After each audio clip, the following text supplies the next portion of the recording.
What's up, kids? You're back because you don't need no stinking realtor to sell your house, right? Today, we are going over another critical, pivotal aspect of communicating with buyers and buyers' agents during the sales of your home.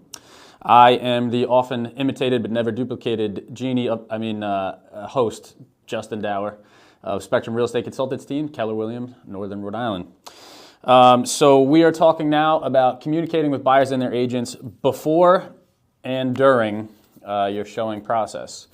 Now, if you have done your job correctly, you have watched our segment 2 videos over and over and over again, you've marketed your property exactly how you should have, the market is going absolutely bananas over it, and you are going to get buried under a deluge of buyer inquiries.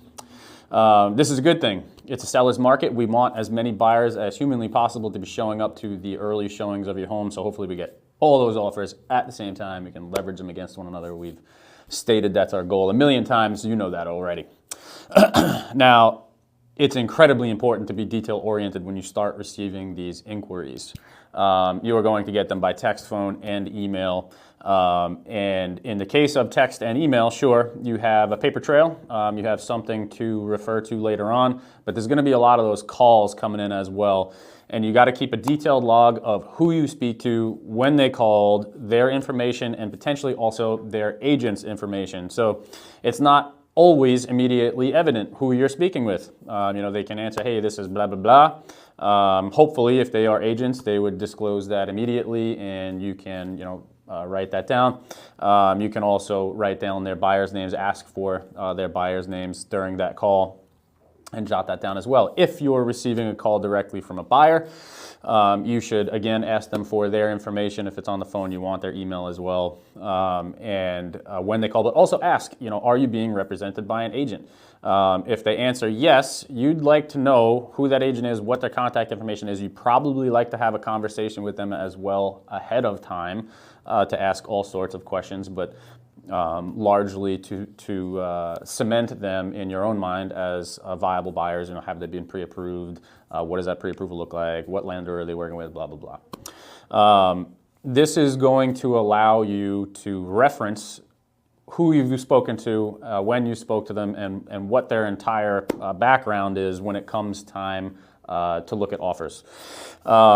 If you've received a couple of offers by the Wednesday after you've done your first showings on the weekend, but there was some buyer that came by that was wildly positive about your house, but you just, for the life of you, can't remember what their names were or who their agent is, and you're wondering if you should be expecting an offer from them before potentially accepting one of the other offers that you received, kind of got to have that information someplace or you're going to be SOL. So be really, really detail-oriented with that. In addition, if you do get a contact from a buyer individually, not their agent, but they are telling you they're represented by their agent, you should probably make sure that that agent shows up to the showing when these buyers come and look at the home. If the first contact you received from Jack or Jill buyer is from Jack or Jill, and then during the showing, just Jack and Jill are there and that buyer's agent is there, you may have a case for telling whomever this agent is that they don't really have procuring cause, which is the only thing mandating that they are entitled to compensation. So you might be able to save yourself a boatload of money there. A little bit of alpha on these videos, as always. Now, also, we want to make sure that we are not overselling the crap out of our residents. Nobody likes to be sold, right? Most opinions about the beauty or how wonderful this or that aspect of your home may be is subjective. That's an opinion, as is things like quietness or secludedness or whatever the case may be. Let buyers form their own opinions about these sorts of things. What you are trying to do mainly is showcase the most important and positive aspects about your home factually. And in addition, point out some of those hidden details that might not be readily obvious to people who are coming to see the house. Things like French drains or the age of the roof. Now, speaking of the age of the roof, when you start to get these inquiries from buyers and their agents, many of them may be conditions to actually coming and seeing the house. Like, hey, we really want to know that the roof is less than 10 years old. Can you comment on that?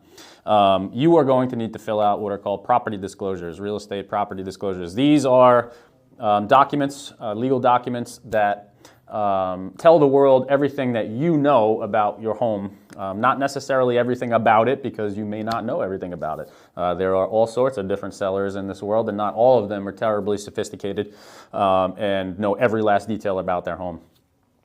So you put on these sellers disclosures, these property disclosures, what you are familiar with, the details that you know. And in such cases, you may be able to say, hey, give me your email address. I will send you the property disclosures, and you can review them and hopefully answer a lot of your own questions. If you are going to be taking advantage of posting the listing on the MLS, as we discussed in segment 2, you can post property disclosures there potentially and allow the buyer community the opportunity to digest those before making those kind of annoying phone calls to you that you might be receiving. But even still, you're probably going to get a lot of those, hey, can you tell me more about this before I schedule a showing phone calls? It's a lot. And you don't want to come across as annoyed or frustrated. You want to be that genuinely approachable and willing seller, so that you have maximum exposure for your listing when everybody comes to see it. So, take deep breaths. Well, those things can get annoying. Now, in addition, we want to explore actually showing your home and what not to say potentially. Those sellers' disclosures are there for you to tell the world everything that also may be wrong with your home. And when it comes time to actually show the home, you don't need to focus on those things. If people start asking questions about it, just point them to the seller's disclosures. You've already talked about this issue. You don't want to necessarily go into more detail about it. It does not behoove you to do so. Secondarily, you don't really want to be giving up details about your own life that aren't relevant to the sale. And it's a big reason that a lot of home sellers choose to use realtors is to create what's called that arm's length transaction. Myself as a realtor, it seems very reasonable to answer a question like, hey, so the seller mentioned that they had a leak back in 2007 in the roof. Can you talk more about how that was handled, and was there an insurance claim, and how was the roof patched and what method? And I can say, well, I can't really speak to that. I don't own the home. I wasn't there. All I can tell you is what the seller knows, which is already printed on the sales disclosures.